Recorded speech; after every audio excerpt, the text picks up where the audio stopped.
বিএনপির green signal ছাড়া আওয়ামী লীগ কার্যালয় খোলার সাহস পেত না বলেছেন নাহিদ। তো দর্শক, চলুন দেখে আসি বিস্তারিত।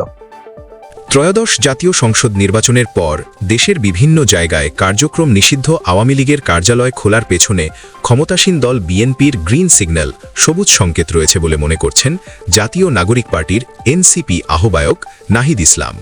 তিনি বলেন, বিএনপির কাছ থেকে গ্রিন সিগন্যাল ছাড়া আওয়ামী লীগ এটা করার সুযোগ বা সাহস পেত না। এবারের নির্বাচনে ভারত, আওয়ামী লীগ ও বিএনপির মধ্যে এক ধরনের যোগসাজশ হয়েছে বলে মনে করছেন জাতীয় সংসদে বিরোধী দলীয় চিফ হুইপ নাহিদ ইসলাম। এ বিষয়ে হুঁশিয়ারি দিয়ে তিনি বলেন, আওয়ামী লীগের রাজনীতিকে পুনর্বাসনের চেষ্টা করা হলে তা কঠোরভাবে প্রতিহত করা হবে। আজ বৃহস্পতিবার দুপুরে রাজধানীর বাংলা মোটরে এনসিপির অস্থায়ী কেন্দ্রীয় কার্যালয়ে সংবাদ সম্মেলনে একথা বলেন নাহিদ ইসলাম। সমসাময়িক রাজনৈতিক পরিস্থিতি এবং নতুন সরকারের মন্ত্রিসভা নিয়ে দলীয় পর্যালোচনা জানাতে এই সংবাদ সম্মেলন ডেকেছিল এনসিপি। বিভিন্ন জেলায় আওয়ামী লীগের কার্যালয় খোলার বিষয়ে সংশ্লিষ্ট প্রশাসনের জবাবদিহি দাবি করেন নাহিদ ইসলাম। তিনি বলেন, অবিলম্বে প্রশাসনিকভাবে সেই কার্যালয় বন্ধ করায় যদি তারা ব্যর্থ হয়, তাহলে আমরা রাজনৈতিকভাবে প্রতিরোধের ডাক দেব। সেটার জন্য এই সরকারকেও আমরা কাঠগড়ায় দাঁড় করাবো ফ্যাসিস্টদের পুনর্বাসনের দায়। আওয়ামী লীগের কার্যালয় খোলার বিষয়টিকে ব্যাপকভাবে প্রচার করায় কিছু গণমাধ্যমের ভূমিকা নিয়েও প্রশ্ন তোলেন তিনি। নতুন সরকার গঠনের সঙ্গে সঙ্গে গণমাধ্যমের স্বাধীনতার উপর হস্তক্ষেপ হচ্ছে বলে অভিযোগ করেন এনসিপির আহ্বায়ক নাহিদ। এ প্রসঙ্গে বাংলাদেশ সংবাদ সংস্থা বাসস ও বেসরকারি এখন টিভির দুটি ঘটনার কথা উল্লেখ করে তিনি বলেন, আমরা কোনো দলীয় গণমাধ্যম চাই না, কিন্তু আমরা ইতিমধ্যে সেই প্রবণতা দেখতে পাচ্ছি। আমরা আশা করব এই মুহূর্ত থেকে এটা বন্ধ হবে, গণমাধ্যম স্বাধীনভাবে কাজ করবে। দ্রুত সংবিধান সংস্কার পরিষদের সদস্য হিসেবে শপথ গ্রহণ করে জাতীয় সংসদ ও সংবিধান সংস্কার পরিষদের প্রথম অধিবেশন ডাকার জন্য বিএনপির প্রতি আহ্বান জানান নাহিদ ইসলাম। তিনি বলেন, একটি ভুল ব্যাখ্যা ও সংবিধানের দোহাই দেওয়ার মাধ্যমে সংবিধান সংস্কার পরিষদের সদস্যপদের শপথ না নিয়ে এক ধরনের প্রতারণা করা হয়েছে। গণভোটের গণরায়কে বৃদ্ধাঙ্গুলি দেখানো হয়েছে। সংসদকে কার্যকর করতে একই সঙ্গে জাতীয় সংসদ ও সংবিধান সংস্কার পরিষদের অধিবেশন ডাকা হোক।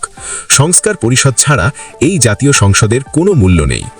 আইনের শাসন নিশ্চিত করা, পুলিশে দলীয়করণ বন্ধে ব্যবস্থা নেওয়া, রাস্তাঘাটে চলাফেরায় নারীর নিরাপত্তা নিশ্চিত করা, মব সংস্কৃতি বন্ধ করা, আইনের শাসন নিশ্চিত করা, অন্তর্বর্তী সরকারের আমলে মাজার ভাঙচুরে জড়িত ব্যক্তিদের বিচার, বিরোধী দলের ওপর দেশের বিভিন্ন জায়গায় দমনপীড়ন বন্ধ করা এবং নোয়াখালীর হাতিয়ায় ধর্ষণের ঘটনার নিরপেক্ষ তদন্ত দাবি করেন নাহিদ ইসলাম।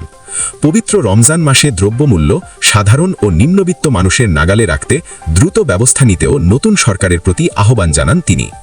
বিএনপি সরকারের 50 সদস্যের মন্ত্রিসভায় কোনো নতুনত্ব দেখছেন না বিরোধী দলীয় চিফ হুইপ নাহিদ ইসলাম।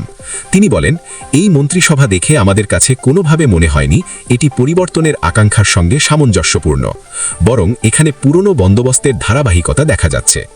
এই মন্ত্রিসভায় আঞ্চলিক ভারসাম্য রক্ষা করা হয়নি। মন্ত্রিসভায় নারী, ভিন্ন ধর্মাবলম্বী বা ভিন্ন জাতিগোষ্ঠীর অংশগ্রহণ যথেষ্ট পরিমাণ হয়নি। সার্বিকভাবে এটা প্রতিনিধিত্বমূলক বা অন্তর্ভুক্তিমূলক মন্ত্রিসভা হয়নি। নতুন মন্ত্রিসভার সদস্যদের গড় বয়স প্রায় 60 বছর বলে উল্লেখ করেন নাহিদ ইসলাম।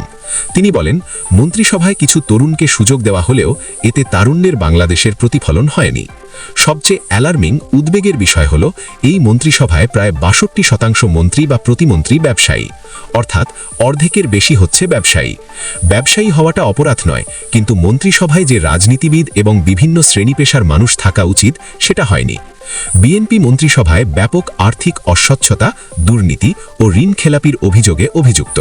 হত্যা মামলার আসামি এ ধরনের লোককে স্থান দেওয়া হয়েছে বলে অভিযোগ করেন এনসিপির শীর্ষ নেতা নাহিদ।